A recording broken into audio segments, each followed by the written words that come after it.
దళితులను అన్ని రకాల మోసం చేసిన వ్యక్తి సీఎం జగన్ అని పశ్చిమ నియోజకవర్గ కూటమి అభ్యర్థి యలమంచిలి సుజనా చౌదరి ఆరోపించారు. దళితుల అభ్యున్నతి కోసం ఎన్డీఏ కూటమి కృషి చేస్తోందని తెలిపారు. రాబోయే ఎన్నికల్లో కమలం గుర్తుపై ఓటు వేసి తనను గెలిపించాలని కోరారు.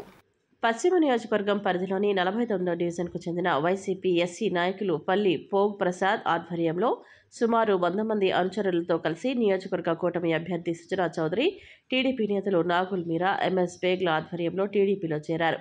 పార్టీలో చేరిన నాయకులకు వారు పార్టీ కండువా కప్పి సాదరంగా ఆహ్వానించారు. ఈ సందర్భంగా సుజనా చౌదరి మాట్లాడుతూ నియోజకవర్గంలో వైసీపీ పతనం 49వ డివిజన్ నుండే మొదలైందన్నారు. ఈ డివిజన్కు సంబంధించి వైసీపీలో కీలకంగా ఉన్న పల్లె ప్రసాద్ టీడీపీ పార్టీలో చేరడం శుభ పరిణామమన్నారు. వైసీపీ పాలనలో దళితులకు చేసింది ఏమీ లేదని విమర్శించారు. దళితుల్ని కేవలం ఓటు బ్యాంకు రాజకీయంగా వైసీపీ వాడుకుందని దుయ్యబట్టారు.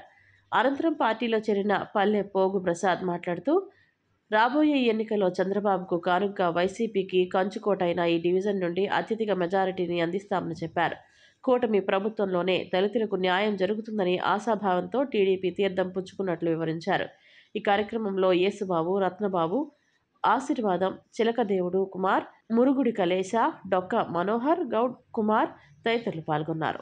వైఎస్ఆర్సీపీ పార్టీ ఈ 49 డివిజన్లో ఫస్ట్ బద్దలు కొట్టబోతా ఉన్నామని, ఈ బద్దలు ఆంధ్రప్రదేశ్లో ప్రతి నియోజకవర్గంలోనూ బద్దలు కొట్టబోతూ ఉంటారు. ఇక్కడ మొదలైంది ఎక్కడ ఆగదిగా. ఎందుకంటే మీకు అందరికీ తెలుసు దళితులకి ఎంత అన్యాయం చేశాడు, దళితులకి ఎంత దారుణంగా ఈ 5 సంవత్సరాల్లో జరిగినాయని మీరందరూ ఓపిక పట్టుకొని దళితులందరూ కూడా కడుపులో ఉంచుకొని ఈ 5 సంవత్సరాలు జీవితాలు గడిపారు. అయితే ఇక్కడ మౌలిక సదుపాయాలు ఇందాక మీరా గారు చెప్పినట్లు చూస్తూ ఉంటే ఈ దుర్భర పరిస్థితి, బెజవాడ ఎప్పుడూ కూడా రాజకీయాలకి రాజధాని, అన్నిటికీ సినిమాలకి రాజధాని అన్నారు. కానీ ఇక్కడ జీవన ప్రమాణాలు చూస్తుంటే మాత్రం నాకు మనసు కలిచివేసింది. యాక్చువల్గా ఇంత పరిస్థితి, ఈ పరిస్థితుల్లో మన తోటి మానవులు ఉన్నారా అని. అయితే ఇక్కడ ఈ ఎర్రకట్ట నుంచి ఒక ఫ్లైఓవరు ఇవన్నీ కూడా ప్రణాళిక వేస్తూ ఉన్నాం. వేసినాక మీ అందరికి కూడా చూపెట్టి ఎలక్షన్ ముందే చూపెడతాం, వీలైనంత వరకు చూపెట్టినాక మీ అందరి సహకారంతో భగవంతుడి ఆశీస్సులతో నేను, చిన్ని గారు, కమలం సైకిల్ కమలం మీరు వేయటమే కాదు మన బంధుమిత్ర వర్గాలకు అందరికీ కూడా చెప్పి అటు నుంచి మొత్తం ప్రజాస్వామ్యం యొక్క బ్యూటీ ఏమిటి, భిన్నాభిప్రాయాల నుంచి ఏకాభిప్రాయం తీసుకురావడమే శుభమయం.